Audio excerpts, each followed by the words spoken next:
जिलापाल अभियोग शुणाणी शिविर अनुष्ठित। अभियोगर त्वरित फैसला पर गुरुत्व, धान क्रय अनियमितता हेले कड़ा कार्यानुष्ठान।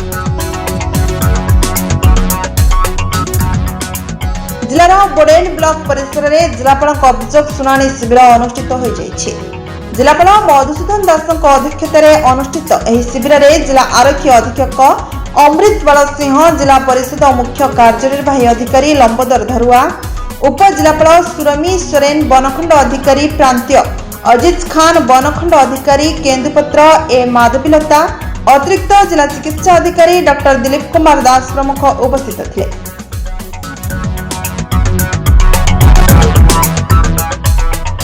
शिविर आरंभ में जिलापाल पूर्व अभियोग शुणाणी में प्राप्त अभियोग गुड़िकर फैसला स्थिति समीक्षा करते।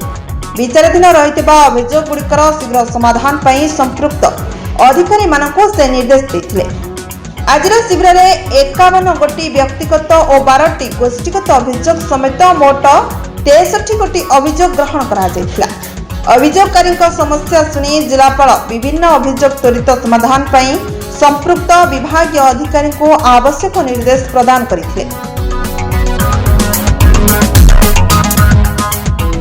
चलित रबी धान क्रय संपर्क में समीक्षा कर जिलापाल कहते चाषी मानक नाम धान को सीधा सड़क मिलर पॉइंट को दिया भली अनियमितता धरा पड़े कड़ा कार्यानुष्ठान लिया।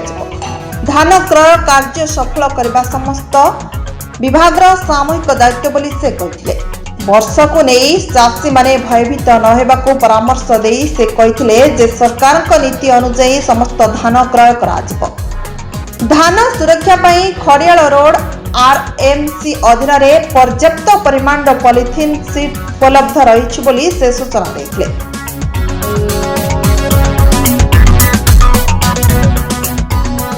राज्य सरकार 2 वर्ष पूर्ति उपलक्षे आयोजित होबाकु जनसंपर्क कार्यक्रम पर समस्त लाइन विभाग निज निज विभाग सफलता उपलब्धि और कार्यक्रम संपर्कित खसरा प्रस्तुत कराजिबाकु जिलापाल निर्देश देते। यह अवसर में मन गोविंद मंगराज, सुमित्रा माझी और युधिष्ठिर माझी को 5,000 टंका लेखाएं एवं राहुल पंडा को 10,000 टंका रेडक्रॉस फंड सहायता राशि चेक प्रदान करा। स्वच्छता क्षेत्र में उल्लेखनीय अवदान पर राजू सुनानी ओरफ बाबेरी वीर, टंकधर रणा ओरफ बोडेन एवं कृति दास पटेल ओरफ लक्का को स्वच्छ दूत पुरस्कार प्रदान करा।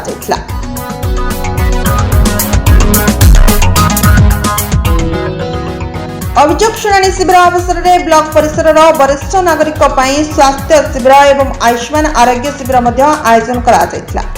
डेप्यूटी जिलापाल शेख नसीम, बोडेन वीडियो चिन्मय सागर एवं तहसीलदार सरिता गुप्ता शिविर परिचालन में सहयोग करते।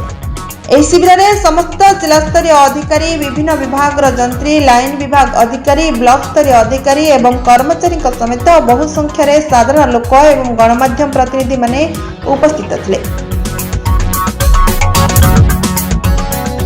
नुआपड़ा जिलार परमेश्वर Mehra report, photo news times.